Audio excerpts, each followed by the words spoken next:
Hi everyone. Today we will talk about how to fix or how to solve Facebook black screen. To know how to fix or how to solve Facebook black screen, you should just go to settings like this. You will click.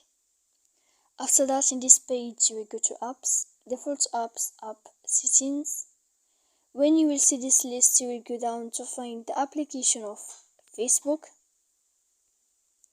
When you see this page, you will go to click for stop. Then you will enter to storage. After that, you will click clear cache. Then you will go to click clear data. And when you will end all this stuff, you can update your application. So please don't forget to support us by like and subscribe. See you next time in another video, and thank you for your watching.